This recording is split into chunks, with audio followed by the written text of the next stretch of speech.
Buffalo Calf Road Woman, Cheyenne leader. Personal details. Born 1844. Interior Plains. Died May 1879, 35.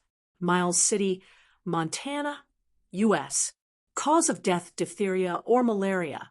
Spouse Black Coyote. Relations brother, Chief comes in sight. Children 2, known for rescuing her wounded brother at Battle of the Rosebud. According to oral tradition, she knocked Custer off his horse at the Battle of the Little Bighorn. Buffalo Calf Road Woman, or Brave Woman, 1844-1879, was a Northern Cheyenne woman who saved her wounded warrior brother, Chief comes in sight, in the Battle of the Rosebud, as it was named by the United States in June 1876. Her rescue helped rally the Cheyenne warriors to win the battle. She fought next to her husband in the Battle of the Little Bighorn 9 days later. In 2005, Northern Cheyenne storytellers broke more than 100 years of silence about the battle, and they credited Buffalo Calf Road Woman with striking the blow that knocked Lieutenant Colonel George Armstrong Custer off his horse before he died. Biography. During the Battle of the Rosebud, the Cheyenne and Lakota, allied under the leadership of Crazy Horse, had been retreating, and they left the wounded chief comes in sight on the battlefield. Suddenly, Buffalo Calf Road Woman rode out onto the battlefield at full speed and grabbed up her brother, carrying him to safety.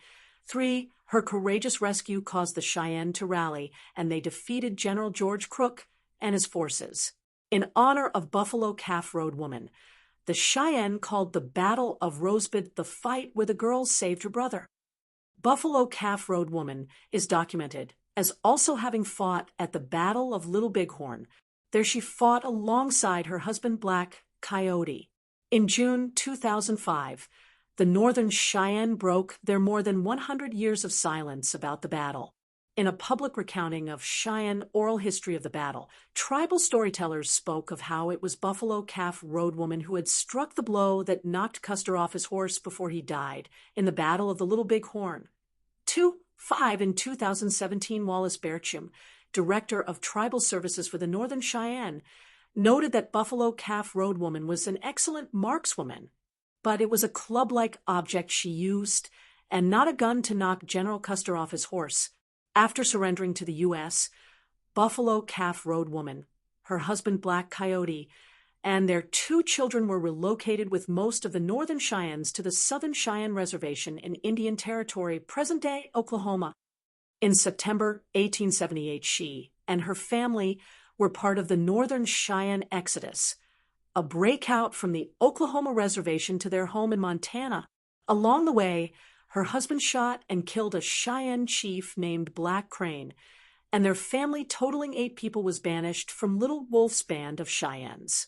After this, Black Coyote and 2 other Cheyenne men attacked 2 U.S. soldiers along Mizpah Creek in Montana, killing 1.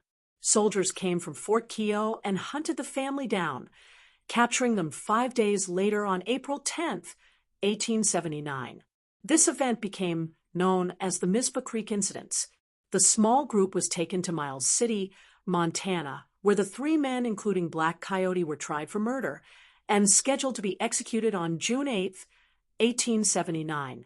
While her husband was in prison, Buffalo Calf Road Woman died. Some said of the white man's coughing disease, 1 in May 1879 at Miles City, Montana.